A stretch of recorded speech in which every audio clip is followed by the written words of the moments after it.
Fascist সরকার শেখ হাসিনা পালায়ে যাওয়ার পরে আমরা যে আমাদের জায়গায় যাব, এর আগে অন্য গ্রুপ উঠা দখল করে অলরেডি বসে আছে। আমরা ওদের কাছেও যাইতে পারি না। ওরা খুন খারাপি, রাহাজানি, চাঁদাবাজি, ছিনতাই, ওইখানে সমস্ত কিছু চলতেছে ওই প্রকল্পে। আর আমরা এখানে যারা আছি, আজকে দিবাগত 8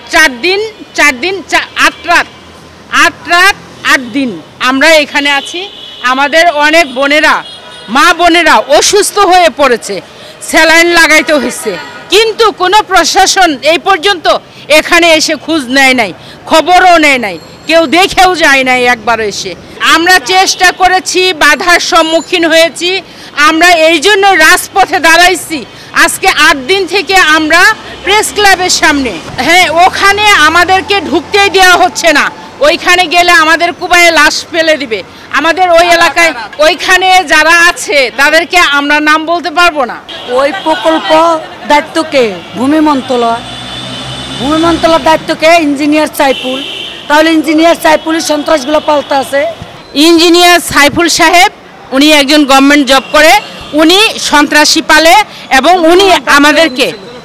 উনি আমাদের ওখানে ঢুকতে দেয় না।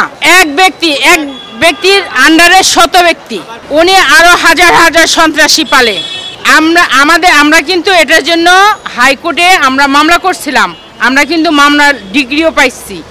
এই ভাসান ট্যাগ প্রকল্প আর কর্মীলতা মার্কেট, এটা কিন্তু আমরা মামলা ডিগ্রিও পাইছি। ডিগ্রি পেয়েও তো আমরা যেতে পারতেছি না ওইখানে। ওই ইঞ্জিনিয়ার মুশারফ বাহিনীর জন্য যাইতে পারতেছি না। অনেক মহিলারা আছে যারা ফেন্সিডিল খায়, ধর্ষণ করে, খুন করে, রাহাজানি করে। ওদের প্রত্যেকের নাম আমরা মুখে আনলে আমাদের দিনের বেলা কুবায় কাইটে মেরে ফেলবে। ওদের সংখ্যা আছে 1-1.5 হাজারের উপরে। আমাদের সংখ্যা, আমরা মুক্তিযোদ্ধা পরিবার, আমরা খুব নিরীহ পরিবার। আমরা ওইখানে যাই, ওদের সাথে খুন খারাপি করতে পারি না। আমাদের সংখ্যা 5000, 1000-এর সাথে আমরা পারি না। আমরা ওভাবে যাইতে চাই না, আমরা আইনের মাধ্যমে যাইতে চাই। আদালতে তো আমাদের ডিগ্রি করে দিয়েছে, আমাদের মামলা ডিগ্রি হয়েছে, আমরা এটা আইনত পাই এখন, কিন্তু আমাদেরকে বুঝাই দিচ্ছে না। আমাদের বুঝাই দিতে হইলে ওইখানে আর্মি বা পুলিশ, সেনাবাহিনী যে কেউ আমাদের সাথে নিয়ে আমাদের বুঝাই দিতে হবে।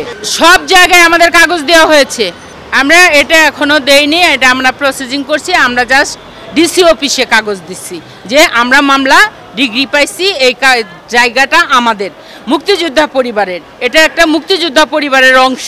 এই জায়গা জমিগুলো মুক্তিযোদ্ধা পরিবাররা পায়, কিন্তু এটা অন্য কেউ দখল করে খাচ্ছে। এটা রেজিস্ট্রি আমাদের নামে। এখন যদি আমরা না পাই, এখন ডিসি অফিস কি বলে? ডিসি অফিস যদি বলে যে আপনারা আর্মি হেডকোয়ার্টারে যান, আর্মির কাছে যান, তাহলে আমরা আর্মির কাছে চলে যাব। কিন্তু এই পর্যন্ত আমাদের কাছে কোনো প্রশাসনই আসে নাই। হ্যাঁ, অবশ্যই। এখন আপনি যেটা বলছেন যে আমাদের নিজেকেই যাইতে হবে, প্রশাসন আমরা ধীরে ধীরে যাচ্ছি, এগোচ্ছি 1 পা 2 পা করে। যেহেতু আমরা ডিগ্রি পাইছি, সেহেতু আমরা হাঁটতে পারবো, আমরা চলতে পারবো, আমরা চলার পথে আমাদের সুগম হয়েছে। আমাদের জায়গা বৈধ এটা বলছে। আমাদের সাথে স্যারদের সাথে দেখা করছে, রহিম স্যারের সাথে দেখা হয়েছে, আমাদের সাথে দেখা হয় নাই। এই কাজটি অন্তত একান্তই রহিম স্যারের ব্যক্তিগত ব্যাপার। আমরা তো ওনার কাছে দাবি নেই, আমরা তো আগে লাভ দিয়ে ওনার কাছে যাইতে পারি না। এখন রহিম স্যার কতটুকু করছে সেটা আমাদের বোধগম্য না।